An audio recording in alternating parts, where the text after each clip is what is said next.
गगनचर प्रवाह पावितस्तरे कलेवलम्ब्य लम्बिताम्बुजङ्गं कपालिका ढमढमढमन्निनादमड्डमर्वयुच्चकार चण्डताण्डवं तनोतु न शिव श्रीजटाकटाः सम्भ्रमग्धमन्निलिम्पगज्जन्ति लोलवीचिवल्लरी विराजमानमोहनद्धगद्धगद्धगज्ज्वलल्ललाट.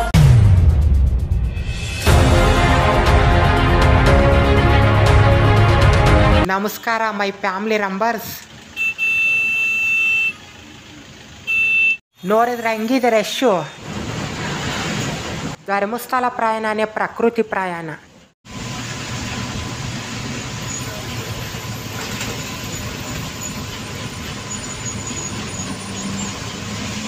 ಊಟ ಮಾರಕ್ಕೆ ಬಸ್ಸು ನಿಲ್ಸವ್ರೆ.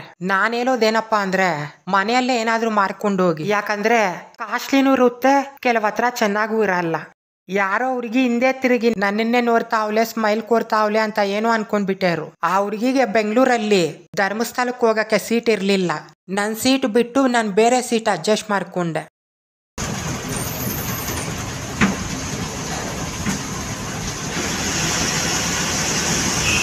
ಮುಂಜಾನೆ ಆಗ್ತಾ ಇದೆ.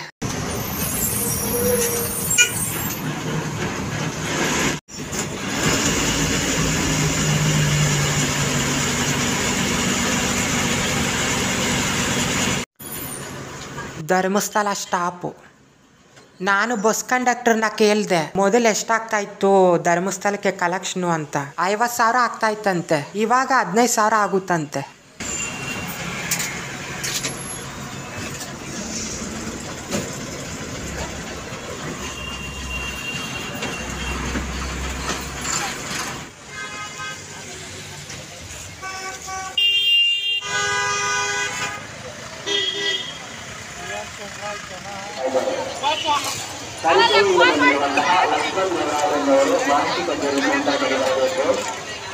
ಅಲ್ಲುಜ್ಜಿ ಅಲ್ಲೇ ನೀರಲ್ಲಿ ಉಗಿಯೋದು, ಶಾಂಪು ಹಾಕೋದು, ಅಲೆ ಬಟ್ಟೆ ನೀರಲ್ಲೇ ಬಿಟ್ಟಾಕೋದು, ಡಸ್ಟ್ಬಿನ್ ಇದ್ರು ಎಲ್ಲಂದ್ರೆ ಅಲ್ಲಿ ಪ್ಲಾಸ್ಟಿಕ್ ಬಿಸಾಕೋದು. ಒಂದ್ಸಲ ಚರ್ಚ್ಗೋ ಮಸೀದ್ಗೋ ಹೋಗಿ ನೋಡಿ ಎಷ್ಟು ಕ್ಲೀನಿಂಗ್ ಮೇಂಟೈನ್ ಮಾಡ್ತಾರೋ. ನಾವು ಬಂದಿರೋದು ಪವಿತ್ರವಾದ ನೇತ್ರಾವತಿಗೆ, ಅದನ್ನ ಹಂಗೆ ಪವಿತ್ರವಾಗಿ ಬರೋಣ.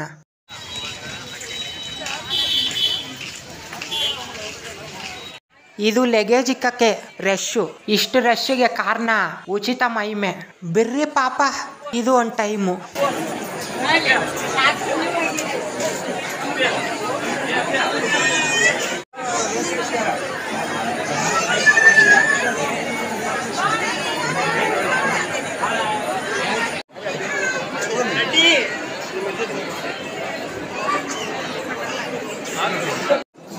ಅಲ್ಲಿದೆ ದೇವಸ್ಥಾನ.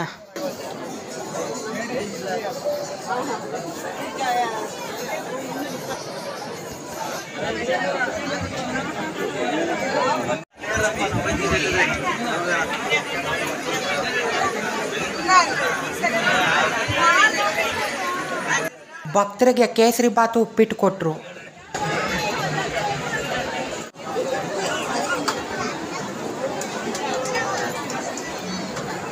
ಇದು ಸ್ವಾಮಿಗಳ ಮನೆ.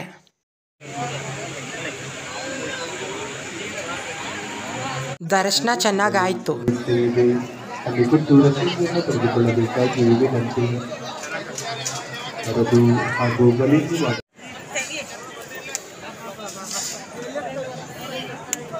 ನಾನು ಬರೀ ನನ್ಗೋಸ್ಕರ ದೇವ್ರ ಹತ್ರ ಪ್ರಾರ್ಥನೆ ಮಾಡಿಲ್ಲ, ನನ್ನ ಫ್ಯಾಮಿಲಿ 961 ಜನ, ಅಷ್ಟು ಜನನು ಚೆನ್ನಾಗಿರ್ಲಿ ಅಂತ ಪ್ರಾರ್ಥನೆ ಮಾಡಿದೆ. ನಾನು ನಿಮ್ಮನ್ನ ಫ್ಯಾಮಿಲಿ ರಂಬರ್ಸ್ ಅಂತ ಕರಿತೀನಿ, ಅದಕ್ಕೆ ಒಂದು ಕಾರಣ ಇದೆ. ಅದು ಟೈಮ್ ಬಂದಾಗ ಹೇಳ್ತೀನಿ, ಯಾಕಂದ್ರೆ ನನಗೆ ಸಿಂಪತಿಯಲ್ಲಿ ಬೆಳೆಯಕ್ಕೆ ಇಷ್ಟ ಇಲ್ಲ. ನನ್ನ ಟ್ಯಾಲೆಂಟ್ ಅಲ್ಲಿ ನನ್ನ ಕಷ್ಟದಲ್ಲಿ ಮುಂದೆ ಬರಬೇಕು.